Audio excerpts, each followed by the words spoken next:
سڵاتان لێبێ بەڕێزان دووبارە بەخێربێن بۆ تاقیکردنەوەی حەڤەیە تست 17 پرسیاری یەکەم which hill fort from the Iron Age can be seen in the country of Dorset ئەڵە کام قەڵایە کە لەسەر گردە from the Iron Age کام قەڵای سەردەمی ئاسنین کە لەسەر گردێکە ئێستاش ئەتوانرێت ببیندرێت لە county of Dorset واتە لە پارێزگای دۆرسێت کە لە نزیک کۆرنوۆڵە کام قەڵایەنای قەڵاکە چییە؟ کۆرنوەی کاسل کارنفۆرد کاسل ئیدنبرە کاسل مەیدیەن کاسل دانێک هەڵبژێرە وەڵامی من ئەمەیە بەڵێ ئەڵە very impressive hill from the Iron Age can still be seen today at the Median Castle in the English country of Dorset. ئەڵە زۆر قەڵایە کە لەسەر گردێکە زۆر گرانبەهایە کە لە سەردەمی Iron Age-ەوە تاکو ئێستاش ئەبیندرێت لەم سەردەمەیە کە قەڵاکە دروستکراوە لە سەردەمی Median Castle in the English county of Dorset لە پارێزگای دۆرسێتە کە لە ناو خاکی ئینگلەندایە. پرسیاری دووەم on which of the following issues the Northern Ireland Assembly cannot make decisions: health, education, the environment, planning. لە کام بەشێک کە لە کامێک لەمانەی لە کامێک لەم بڕگانەی خوارەوە کێشەیەک کامێک لەمانەی خوارەوە ئەگە کێشە هەبێت ئەلەندای باکوور یاخود ئەنجومەنی ئەلەندای باکوور ناتوانێت بڕیاری لەسەر بات کامێک لە ئەم کێشانەی خوارەوە ئەلەندای باکوور ناتوانێت ئەنجومەنی ئەلەندای باکوور ناتوانێت بڕیاری لەسەر بات health, education, environment and planning تەندروستی پەروەردە سروشت و planning بەرنامە دانێک هەڵبژێرە ئیمن سێم دانەیە The Northern Ireland Assembly can make decision on issues such as education, agriculture, and the environment, health, and social services. وەتە ئەنجومەنی ئەلەندای باکوور ئەتوانێت بڕیار بدات لەسەر کێشەکانی پەروەردە کشتوکاڵ سروشت تەندروستی و خزمەتی گشتی بەڵام ناتوانێت لەسەر پلانین. پرسیاری سێم who was the first person to sail single-handed around the world in 1966 یا 67 چێ یەکەم کەس بوو کە توانی بە یەک دەست سەوڵ لێ بدات لەم سەراسەری جیهانە لە ساڵی 1966 یا 67 سێر ڕۆبین نۆکس جۆنسن سێر فرانسیس چێچستە سێر فرانسیس دریک دەیم ئێلن ماکرثۆ وەڵامی هەڵبژێرە وەڵامی من دووەم دانەیە سێر فرانسیس چێچستە ئەڵە بریتیش سێڵە واتە سەوڵ لێدەرێکی بەریتانی سێر فرانسیس چێچستە was the first person to sail single-handed around the world in 1966-67 واتە ئەم بەڕێزە توانێت یەکەم کەس بوو کە بتوانێتی بە یەک دەست سەوڵ لێبە لەم سەراوسەری جیهانەوە لە ساڵی 1966 پرسیاری چوارەم In 1837 Queen Victoria became Queen of the UK at the age of 20 لە ساڵی 1966 شاژنی ڤیکتۆریا کە توانی ببێت بە شانشینی یەکگرتووی بەریتانیا لە تەمەنی 20 ساڵیە ئایا ئەم دەستەواژە ڕاستە یاخۆ غەڵەتە؟ وەڵامی من false. Queen Victoria became the Queen of the UK at the age of 18 واتە لە تەمەنی 18 ساڵیە بوو بە شاژنی ئەم وڵاتە لە ساڵی 1937 پرسیاری پێنجەم Who led the Europe of Catholics who tried to kill the Protestant king with the bomb in the House of the Parliament in 1605 چێ پێشێلی ئەو کۆمەڵەیە بوو یاخود پێشقەلی ئەو کۆمەڵەی گرتبوو کە لە سەر بە کاتۆلیک بوون ویستیان پاشای پرۆتێستنەکان بکوژن بە بۆمبێک باڵغامێک لە House of Parliament لە پەرلەمانە لە ساڵی 1605 پرۆتێستان کە ئێستا ناوی سەرەکی چارچ ئۆف ئینگلەندە کە لە کاتۆلیک جا بۆ پێشتر لە کاتۆلیک بوو بۆی بتوانن خۆیان بڕیار بدەن نەک پۆپ بڕیاریان بۆ بدا بۆیە جابوونە بوون بە پرۆتێستان گروپێکی کاتۆلیکی ویستیان پاشای پرۆتێستانی ئەو کاتەی بکوژن کە لە پەرلەمان بوو کامیان بوو چێ بوو ئۆلیڤە کۆرنوێل ئەلەکساندەر II گەی فۆکس ئەندریان V ببرن ئادریان IV واتە ئادریانی چوارم وەڵامێک هەڵبژێرە وەڵامی من گەی فۆکس لە ساڵی 1605 کۆمەڵێک کاتۆلیک بوون کە سەبە مەسیحین ڕێبەرەکەیان بە ڕێبەری گەی فۆکس شکستیانێنە لەو پلانێک کە ویستیان پاشای پرۆتێستەکان بکوژن باڵغام لە ماڵی پەرلەمانە یاخود لە بینای پەرلەمانە. This is the origin of the bonfire night celebration. ئەمە لە شەوی بۆنفایا بوو ئەو شەوەی کە ئەگەر بینی بێتان بۆنەیەکەیە لە بەریتانیا کە تراقا ئەتەقێنن خەڵکێکی زۆر لەو شەوەیە بوو on the 5th of November لە 5 نۆڤەمبەرە when people in Great Britain set off fireworks at home or in a special display.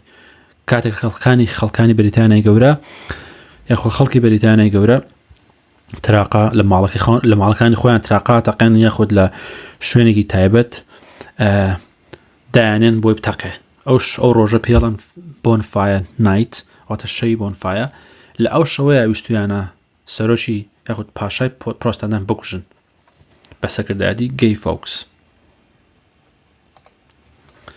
پرسیاری شەشەم What was the biggest source of employment in Britain before the 18th century? چ شتێک سەرچاوەی گەورەی ئیشوکار بۆ لە بەریتانیا لە سەدەی یاخود پێش سەدەی هەژدەیەم گەورەترین سەرچاوەی ئیشکردن لە بەریتانیا چ شتێک بۆ لە پێش سەدەی هەژدەم وەڵامێک هەڵبژێرە The sheep industry واتە پیشەسازی کەشتیوانی agriculture کشتوکاڵ teaching فێرکردن مامۆستایەتی manufacturing job بەرهەمهێنانی ئیشی بەرهەمهێنان وەکو کارگۆشتیوە وەڵامێک هەڵبژێرە وەڵامی من agriculture واتە کشتوکاڵ Before the 18th century agriculture was the biggest source of employment in Britain. پێش سەدەی هەژدەم کشتوکاڵێکی بۆ لە گەورەترین سەرچاوەکانی ئیشکردن لە بەریتانیا. In which city the Scottish Parliament building also known as the Holyrood located? لە چ شارێک پەرلەمانی سکۆتلەندا لە چ شارێکە بینای پەرلەمانی سکۆتلەندا کە ناسراویشە بە هۆلیروود جێگیر بوو لە چ شارێکە Edinburgh, Belfast, Aberdeen, Glasgow. وەڵامی من Edinburgh. بەڵێ in Scotland the elected member called MSPs meet in a Scottish Parliament building at the Holyrood in Edinburgh. لە سکۆتلەندا ئەندام پەرلەمانەکان کە هەڵبژێرداون کە پێیان وترێ MSPs واتە member of Scottish Parliament meet in a Scottish Parliament لە پەرلەمانی سکۆتلەندا لە بینای پەرلەمانی سکۆتلەندا یەکتر بینن کە پێی وترێت Holyrood in Edinburgh. پرسیاری هەشتم The UK continues to be the world leader in the development and manufacture of motorsport technology. ئەڵە بەریتانیا یەکێکە لە پێشترین یاخۆ یەکێکە لە گەورەترین ئەو وڵاتانەی کە تاوەکو ئێستاش لە پێش هەموو وڵاتەکانەوە لە بەرهەمهێنانی لە بەرەو پێشوونی خۆ لە دروستکردنی ماتۆڕی یاخود مۆتۆر سپۆرت تەکنۆلۆژی واتە تەکنۆلۆژیای ماتۆڕی سپۆرت واتە ئەو سیارانی کە پێشبڕکەیەکەن یاخود ماتۆڕ بێ شتێک بێ یەکەمی پێ بێ بڕکابەرن لە جیهاندا ئایا ئەم دەست ئەمە ڕاستە چووە فۆڵس وەڵامێک هەڵبژێرە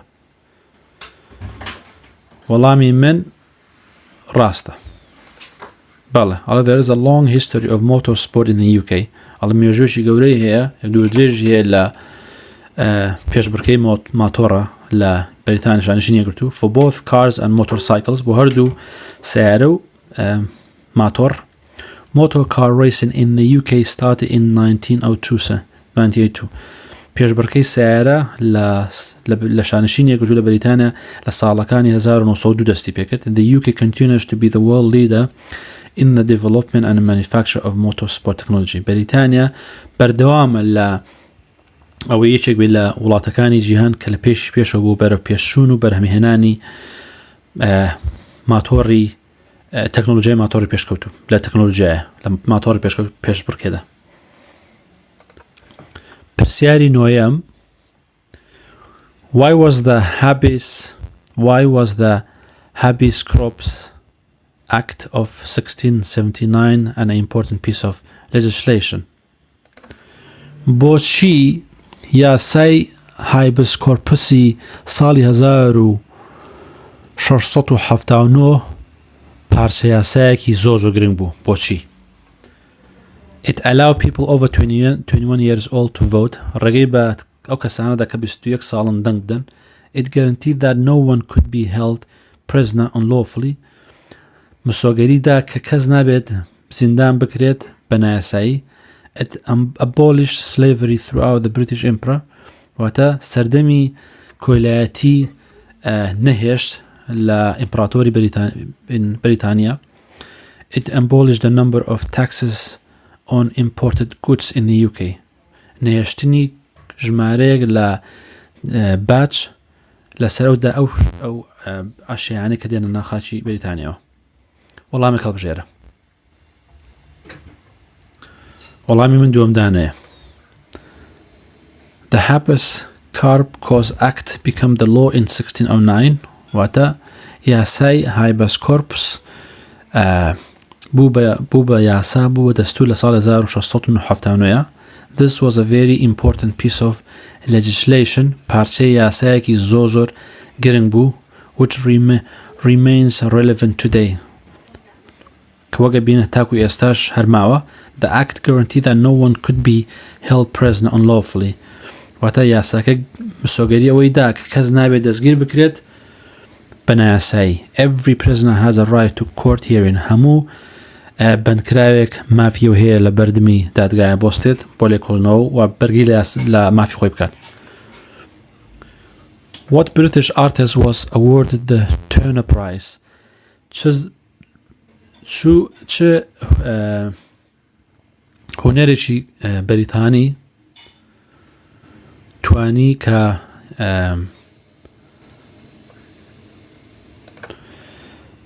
چ هونەرمەندێکی بەریتانی خەڵاتی تۆرنەری پێشکەش کرا؟ خەڵاتی تۆرنەری پێشکەش کرا. ئەمە ناوی ئەو خەڵاتەیە دیارە. David Allen, Damien Hirst, Henry Moore, John Petts. وەڵامی هەڵبژێرە. وەڵامی من Damien Hirst. ئەڵە correct. Damien Hirst. خەڵاتی هونەرمەندێکی بەریتانیا خەڵاتی تۆرنەری پێشکەش کرا. پێبەخشرات. How many members has the Council of Europe? شارەوانی یاخود ئەنجومەنی شارەوانی ئەوروپا چەند ئەندامی هەیە؟ Council of Europe شارەوانی ئەوروپا چەند ئەندامی هەیە؟ 15 47 195. وەڵامی هەڵبژێرە.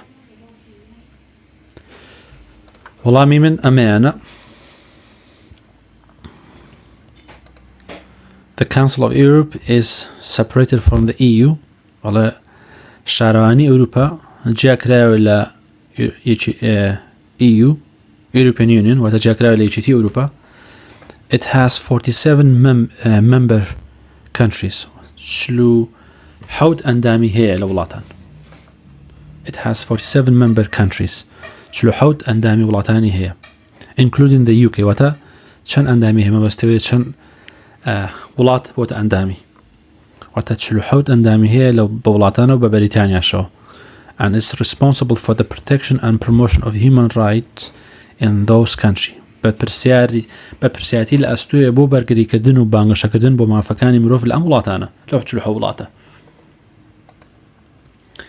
پرسیاری دوانزەیەم.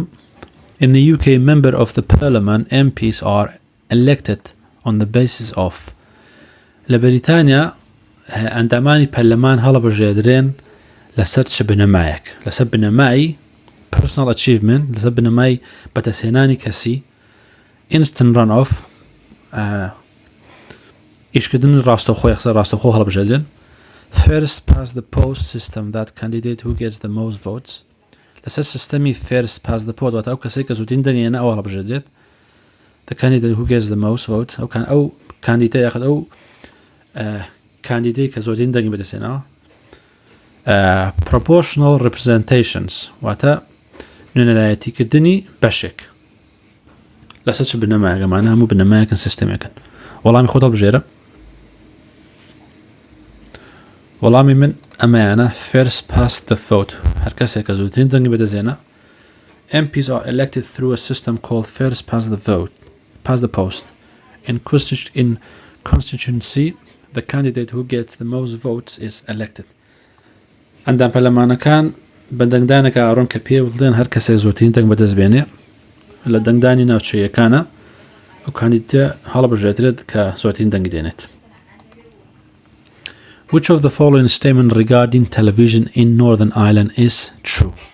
کامێ لەم دەستەواژانەی خوارەوە دەربارەی تەلەڤیزۆن لە ئایلەندای باکوور ڕاستە Some programs are broadcasted in Irish Gaelic هەندێک بەرنامە پەخشەکرێن بە زمانی Irish Gaelic There is one Irish language channel یەک کەناڵی زمانی ئایرلەندی هەیە All programs are broadcasted in English هەموو بەرنامەکان بە ئینگلیزی پەخشەکرێن There are no specific programs to Northern Ireland هیچ کەناڵێک نییە هیچ بەرنامێک نییە بە تایبەتی دەربارەی ئایرلەندای باکوور بێت وەڵامێک هەڵبژێرە وەڵامی من ئەمەیە There are programs specific to Northern Ireland and some programs broadcast in Irish. هەنە بەرنامە هەیە تایبەت بە ئایلەندای باکوورە و هەنە بەرنامەژێ پەخشەکرێت بە زمانی Irish Gaelic. In the second half of the 19th century, there was an important group of artists who painted detailed pictures on religion or liberty themes in a bright color. لە ناوەڕاستی سەدەی نۆزدەیەمە second half واتە لە ناوەڕاستی نیوەی سەدەی نۆزدەیەمە تێکشی واتە چارەکێک in the second half of the واتە لە ناوەڕاستی نیوەی سەدەی نۆزدەیەمە there was an important group of artists کۆمەڵێک هونەرمەندی زۆر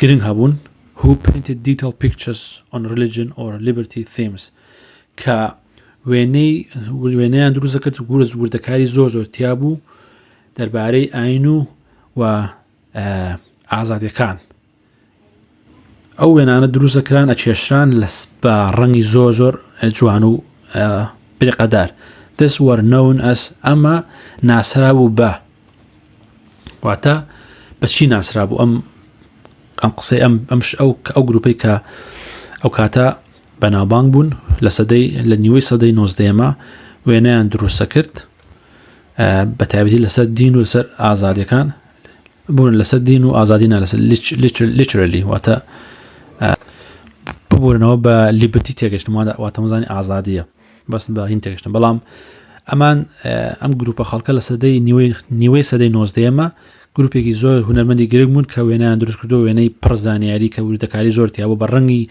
بریقەدار بە تایبەتی ئەو وێنانە کێشراون لەسەر ئاین و لەسەر تەوەری ئەدەبی literary نەک liberty و ئەمە بەچی ناسرا بوو the pre-Raphael ties suffragettes Chartists Elizabethan هەتا ئەو گروپە بەچی ناسرا بووە بۆ ئیشانیان وەڵامێک هەڵبژێرە وەڵامی من ئەمەیە بەڵێ the pre-Raphael ties were an important group of artists ئەڵێ هونەرمەند کۆمەڵە هونەرمەندێکی زۆر بە گرنگ بوون in the second half of the 19th century لە نیوەی سەدەی نۆزدەیەمدا They painted detailed pictures on religions and literary themes. کە وێنەیان کێشا و وێنەی وردەکاری زۆر تیا بووە لەسەر ئاین و لەسەر تەوەری ئەدەبی بەڕەنگی ڕەنگاڕەنگی زۆر ڕوون و جوان. The group included Holman Hunt, Dane, Gabriel, Rusty and Sir John Milliers. واتە ئەم گروپە ئەم کۆمەڵ خەڵکە لە ئەم کەسانەش پێکاتب. The Muslim festival known as the Eid al-Adha reminds Muslims of their own commitment to God. ئەڵە فێستیڤاڵی موسڵمانان کە ناسراوە بە Eid al-Adha موسڵمانان بیر دێنێتەوە بۆ ئەو پابەندبوونەی یاخود ئەو بێگومان ئەو پابەندبوونەی کە پێیانە بۆ خوا ئەو کاتە تایبەتی کە بۆ خوا تەرخانیان کردو پابەند پێوەی. ئایا ڕاستە یاخود غەڵەتە؟ وەڵامێک هەڵبژێرە. بێگومان عید ئەل-ئەدها کە بە ئینگلیزی پێڵن عید ئەل-ئەدها مەبەستی جێژنی قوربانە، بۆیە لێ بەزدین لێ عەرەبیە وا نووسرێ، بەڵام لە کوردی خۆماڵن جێژنی قوربان. بەڵێ ڕاستە کە یا دەکرێتەوە بۆی پابەندی ئەو بیکە تۆ پابەندی خودای کاتە لە قوربانیە کرێتەوە پابەندی ئەو ڕێنمایانی خودای کە چی وتووە. عید ئەل-ئەدها reminds Muslims of their own commitment to God.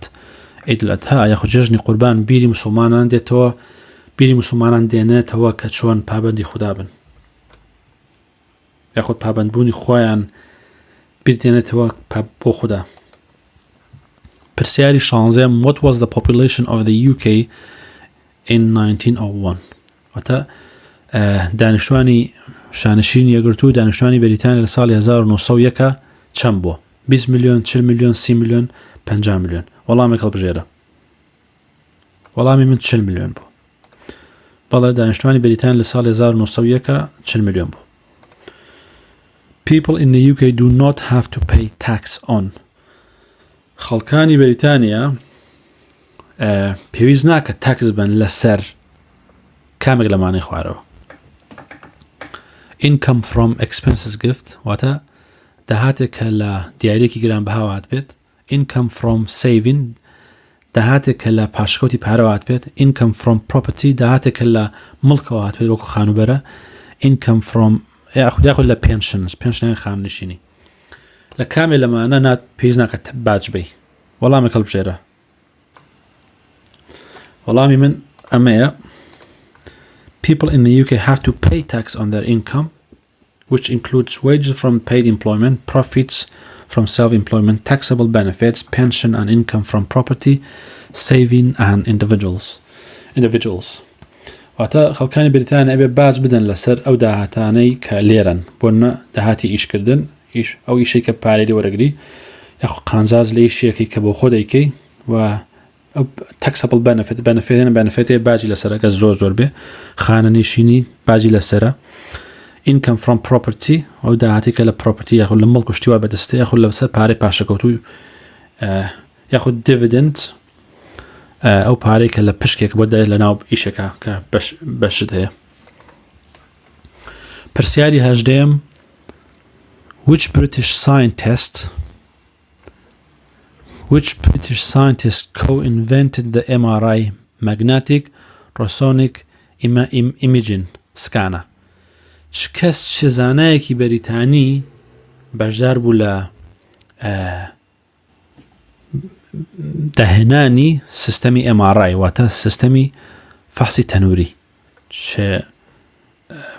چ زانایەک بوو کە بەشدار بوو لە دەهێنانی ئەو بیرۆکەی سیستەمی MRI سکان سیستەمی تەنووری فحسی تەنووری؟ Sir Peter Mansfield, Sir Robert Edwards, Patrick Steptoe, Sir Tim Berners-Lee. وەڵامێک هەڵبژێرە. وەڵامی من ئەمەیە Sir Peter Mansfield.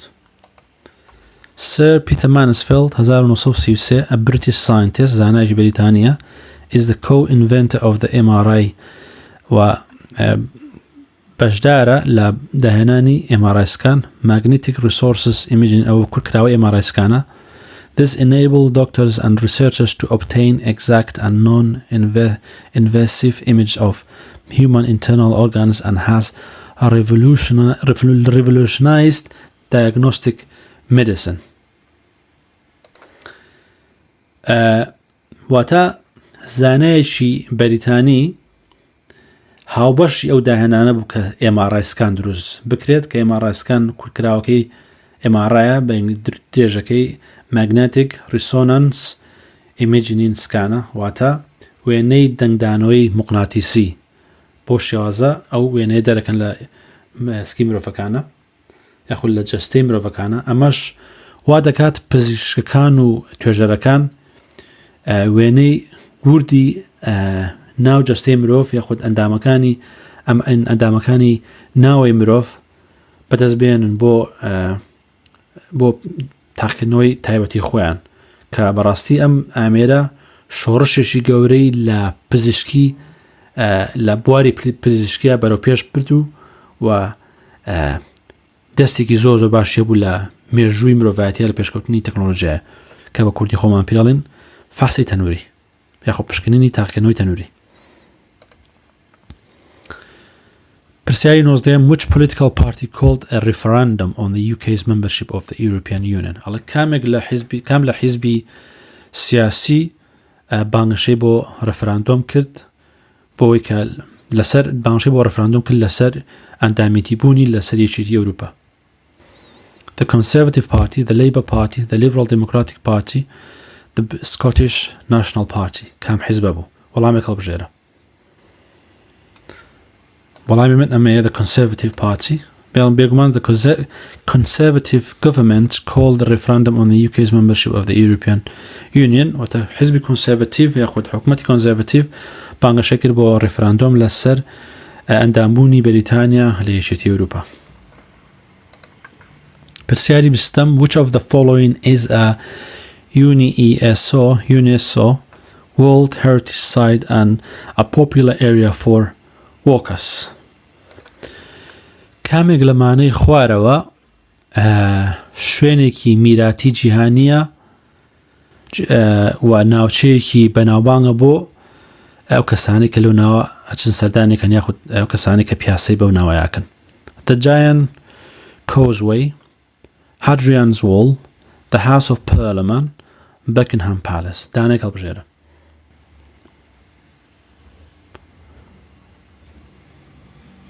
وەڵامی من ئەمان هەڵبژێرم Hadrian's Wall. بەڵێ part of the Hadrian's Wall including the fort of Housesteads and Vindolanda is a popular area for walkers. ئەڵێ بەشێ لە دیوارەکانی هەدریانس پێکاتوە لە کۆشکەکانی هاوستێد و ڤێندۆلاندا is a popular area for walkers و زۆر شوێنێکی زۆر بەناوبانگە بۆ ئەو کەسانی کە پیاسی پیاکەن. and is a UNESCO United Nations Educational Scientific and Cultural Organization و هەروەها جێگەی ڕێکخراوی نەتەوە یەکگرتووەکانی ڕێکخراوی ساینتیفیک واتە جێگەی ڕێکخراوی نەتەوە یەکگرتووەکانە بۆ ئیشی زانستی و کەلتوری و پەروەردەیی.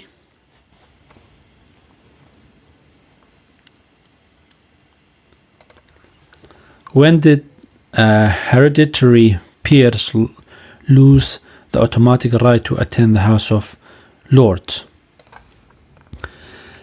واتە کەی hereditary peers واتە بۆی ماوەتەوە لە کەسێکەوە وەکو میراتگرێک بە تەمەنەکان ئەو کەسان کە لە House of Lords بەشدارە بن. ئەڵێ when did the hereditary peers lost their automatic right to attend the House of Lords?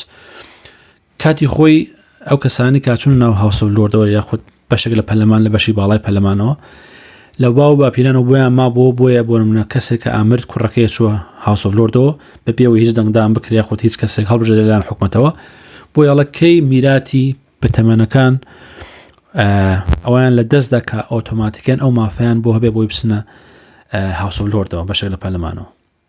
کەی بوو ئەو مافە لە دەستدا لە ساڵێکا بۆ بڕیارە دەرچوو ساڵی 1979 89 99 2001. وەڵامێک هەڵبژێرە.